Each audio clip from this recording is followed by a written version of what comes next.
வணக்கம். உத்தரப்பிரதேச மாநிலத்தில் மனோஜ் மண்டல் அப்படின்னு ஒருத்தன் இருந்திருக்கான். அவன் கல்லூரி படிப்பை முடிச்சுட்டு வேலை வாய்ப்பு இல்லாமல் இருக்கிற மாணவர்களை எல்லாத்தையும் வேலை வாய்ப்பு தர்றதாக விளம்பரம் கொடுக்குறான். எல்லோரும் நிறைய பேர் வந்து சேர்றாங்க.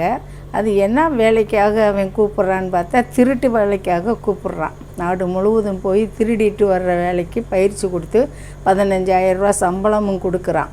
அப்படி கொடுத்துக்கிட்டு இருக்கிற நேரத்தில் நிறையா பேர் அங்கங்கே போய் திருடிட்டு செல்ஃபோனுகளை நிறைய திருடி கொண்டு வந்து கொடுத்துட்றாங்க. கிட்டத்தட்ட ஒரு 50 லட்சம் ரூபாய் பெருமானம் உள்ள செல்ஃபோன்களையெல்லாம் திருடிட்டு வந்துடுறாங்க.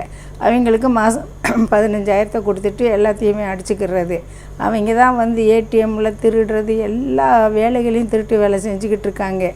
இது எங்கே நடந்துச்சு தெரியுமா? அந்த உத்தரப்பிரதேச மாநிலத்தில் பிஜேபி ஆள்ற கவர்மெண்ட்டில் தான் இந்த வேலையெல்லாம் நடந்துக்கிட்டு இருக்குது. இந்த பதிவு பிடிச்சிருந்துச்சுன்னா லைக் பண்ணுங்கள், ஷேர் பண்ணுங்கள், சப்ஸ்கிரைப் பண்ணுங்கள். நன்றி, வணக்கம்.